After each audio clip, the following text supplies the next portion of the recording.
నమస్కారం, నా పేరు Srilekha. Welcome to Caesar TV.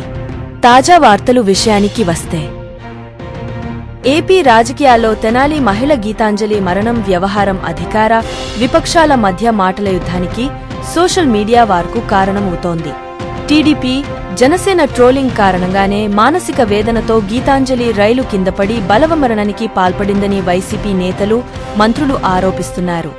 Gitanjali కుటుంబాన్ని పరామర్శించి అండగా ఉంటామని భరోసా ఇస్తున్నారు. ఇదే క్రమంలో ముఖ్యమంత్రి కార్యాలయం సైతం గీతాంజలి మరణం మీద స్పందించింది. ఆమె కుటుంబానికి 20 లక్షల రూపాయలు పరిహారం అందిస్తామని ప్రకటించింది. అయితే గీతాంజలి మరణం మీద టీడీపీ నేతలు అనుమానాలు లేవనెత్తుతున్నారు. గీతాంజలి వీడియో వైరల్ అవ్వడానికి ముందే ఆమెకు ప్రమాదం జరిగిందని అంటున్నారు. ఈ క్రమంలోనే గీతాంజలి రైలు కింద పడిన సమయంలో ప్రయాణికులు ఎవరో తీసిన ఓ వీడియోను తెలుగుదేశం పార్టీ తన సోషల్ మీడియా ఖాతాలో పోస్ట్ చేసింది. ఘటనా స్థలంలో ప్రయాణికులు మాట్లాడుకుంటున్న వీడియోను పంచుకుంది. గీతాంజలిని ఎవరో 2 వ్యక్తులు తోసేశారని ప్రయాణికులు అందులో చర్చించుకుంటున్నారు.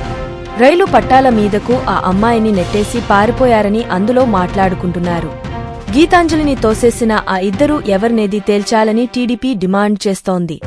మరోవైపు గీతాంజలి మృతిపై వైసీపీ అసత్య ప్రచారం చేస్తోందని టీడీపీ నేత తంగరాల సౌమ్య ఆరోపించారు.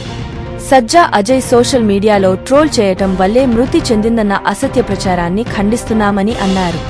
రైలు ప్రమాదం వల్లే గీతాంజలి చనిపోయిందని ఎఫ్ఐఆర్ నమోదు చేసిన పోలీసులు మళ్లీ ఆత్మహత్యగా ఎందుకు మార్చారని ప్రశ్నించారు. గీతాంజలి రైలు ప్రమాదంలో గాయపడింది ఈ నెల 7వ తేదీ అయితే, సజ్జా అజయ్ వీడియో మాట్లాడింది 10వ తేదీ అని అన్నారు.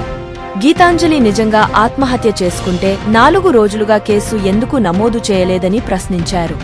7వ తేదీ ప్రమాదం జరిగితే ఇన్ని రోజులు పట్టించుకోని వైసీపీ నేతలు చనిపోగానే శవరాజకీయం మొదలెట్టారని తంగరాల సౌమ్య విమర్శించారు. మరొక తాజా వార్తలతో మీ ముందుకు మళ్లీ వస్తాను. అంతవరకు సెలవు. సిజేఆర్ టీవీని సబ్స్క్రైబ్ చేయండి. ఈ వీడియోను లైక్ చేయడం మరియు షేర్ చేయడం మర్చిపోవద్దు.